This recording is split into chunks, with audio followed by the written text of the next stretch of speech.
Hello everyone, welcome back to dive into K drama. तो चलिए love next door के episode 7 को शुरू करते हैं। एपिसोड की शुरुआत होती है जब सोकरियो सोंग्यो से उसके गुस्सा करने की वजह पूछ रही होती है, पर तभी वहाँ पर सोकरियो का एक्स फियोंसे ह्योंजुन आ जाता है। सोकरियो और सोंग्यो दोनों ही उसे देखकर शॉक्ड हो जाते हैं। तभी वहाँ पर सोकरियो के पेरेंट्स आ जाते हैं। एक तरफ सोकरियो के फादर ह्योंजुन को मारने की धमकी देते हैं, तो दूसरी तरफ उसकी मदर उसे अपने घर खाने के लिए इनवाइट करती है और सोंग्यो को अपने घर जाने को कहती है। सोकरियो की मदर ह्योंजुन को खाना खिलाने के बाद उससे पूछती है कि क्या सच में सोकरियो ने उसे चीट किया है, पर ह्योंजुन कहता है कि सारी गलती उसकी है, सोकरियो ने ऐसा कुछ भी नहीं किया है। ये सुन के सोकरियो की मदर को गुस्सा आ जाता है और वो ह्योंजुन को मारने लगती है, पर उसकी फैमिली उसे ऐसा करने से रोकती है। दूसरी तरफ सोंग्यो सोकरियो के घर के बाहर परेशान हो रहा होता है। उसी टाइम वहाँ पर मॉम आ जाती है और उससे पूछती है कि वो अंदर जाने की बजाय बाहर क्या कर रहा है। जब सोंग्यो उसे बताता है कि सोकरियो का एक्स आया है, तो मॉम उसे मारने के लिए अंदर जाती है, लेकिन सोंग्यो उसे रोक लेता है। जब दोनों कन्वीनियंस स्टोर के बाहर बैठकर ड्रिंक कर रहे होते हैं, तब सोंग्यो को पता चलता है कि मॉम ने उसका लेटर पहले ही पढ़ लिया था। मॉम सोंग्यो का सपोर्ट करती है और उसे अपनी फीलिंग्स को और छुपाने से मना करती है। दूसरी तरफ सोकरियो ह्योंजुन को अपनी मदर से बचाकर बाहर ले जाती है। वो उससे पूछती है कि वो यहाँ क्या करने आया है। ह्योंजुन कहता है कि वो सोकरियो के बिना नहीं रह सकता और वो उसे वापस ले जाने आया है। सोकरियो उसे वापस आने से मना करके वहाँ से मॉम के घर चली जाती है। रात को सोते टाइम जब मॉम सोकरियो से पूछती है कि उसे ह्योंजुन को दोबारा देख के कैसा लगा, तो सोकरियो रिप्लाई करती है कि उसे लगा नहीं था कि वो इतना आराम से रिएक्ट करेगी। आगे हम एक फ्लैशबैक देखते हैं जिसमें सोकरियो ने कहा होता है कि वो अभी भी अपने एक्स को प्यार करती है, पर उसके कहने का मतलब होता है कि उसे उस टाइम से प्यार है जो उन्होंने साथ बिताए थे, पर वो अब उसे भुलाने की कोशिश कर रही है। नेक्स्ट मॉर्निंग सोकरियो की मदर सोकरियो और ह्योंजुन को फिर से साथ लाने की कोशिश करती है। जब सोकरियो को बाहर जाना होता है तो उसकी मदर उसे ड्रेस पहनने के लिए मजबूर करती है, क्योंकि उसे पता होता है कि बाहर ह्योंजुन आया हुआ है। सोकरियो उसे देखकर कहती है कि वो यहाँ क्या कर रहा है, उसने कहा था कि वो यहाँ ना आए।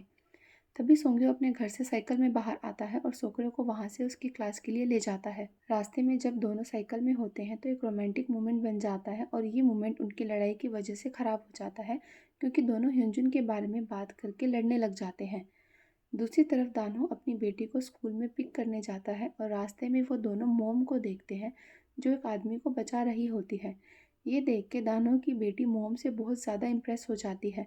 मोम को छोटा सा कट लग जाता है जिस पर दानो की बेटी बैंडेज लगा देती है। दानो मोम को कहता है कि वो उसे घर ड्रॉप कर देगा। जब वो रास्ते में होते हैं तो वो आपस में हीरो की बात कर रहे होते हैं।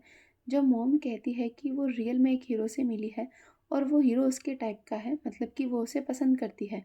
पर जब मोम को पता चलता है कि वो हीरो और कोई नहीं बल्कि दानो ही है, तो वो बहुत ज़्यादा शॉक्ड हो जाती है। जब दानो उसे ड्रॉप करता है तो वो जल्दी से निकलकर अपने घर जाने लगती है और दानो उसे रोक कर मेडिसिन देता है, जिससे उसकी हार्ट बीट और भी ज़्यादा तेज हो जाती है। दूसरी तरफ सोकरियो की मदर उसे साथ में सोना जाने को कहती है, पर सोकरियो मना कर देती है कि उसे सोना कंफर्टेबल नहीं लगता और वॉक के लिए निकल जाती है, जहाँ उसे रास्ते में सोंग्यो मिल जाता है। पर वो उसे पूरी तरह से इग्नोर करती है। उसे लगता है कि सोंग्यो अपने घर चला गया है और अपनी वॉक कंटिन्यू करती है। पर तभी उसे लगता है कि कोई उसका पीछा कर रहा है, तो वो भागने लगती है। पर जब वो पीछे मुड़कर देखती है तो और कोई नहीं बल्कि सोंग्यो उसके पीछे खड़ा होता है। सोंग्यो सोकरियो को अपनी फीलिंग्स बताने जा रहा होता है, पर सोकरियो उसे रोक देती है और कहती है कि उसके माइंड में भी बहुत सारी चीज़ें चल रही हैं। जब वो थोड़ा काम होगी तब वो इस बारे में बात करेंगे, और सोंग्यो इस बात को मान जाता है। नेक्स्ट डे सोंग्यो की मदर का बर्थडे होता है। वो एक्सपेक्ट करती है कि उसका हस्बैंड उसे विश करेगा, पर वो उसे बिना विश किए ही काम के लिए चला जाता है। बाद में वो सोंग्यो के रूम में जाती है, पर वो भी अपने रूम में नहीं होता। नेक्स्ट सीन में हम देखते हैं कि सोंग्यो तेहुई के पास जाता है, जिसने उसे अपने पोर्ट दिखाने के लिए बुलाया होता है।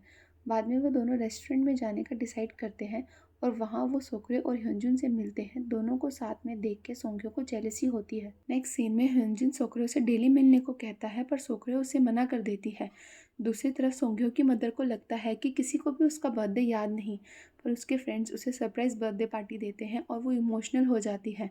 तभी उसे सोंग्यो का मैसेज आता है जिसमें वो उसे बर्थडे विश करता है। उसका हस्बैंड भी उसके लिए उसके फेवरेट फ्लावर्स खरीदता है, पर जब वो उसे वाइस प्रेसिडेंट के साथ देखता है तो वो उन फ्लावर्स को फेंक देता है। दूसरी तरफ हमें पता चलता है कि सोंग्यो ने जिम रिमॉडलिंग का कंपटीशन जीत लिया है।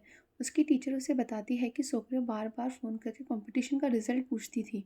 ये सुन के सोंग्यो को रियलाइज़ होता है कि सोकरे उसकी कितनी केयर करती है और वो सोकरे को अपनी फीलिंग्स बताने का डिसाइड करता है। वो भागते हुए सोकरे के फादर के रेस्टोरेंट में जाता है जहाँ सोकरे अपनी कुकिंग की प्रैक्टिस कर रही होती है।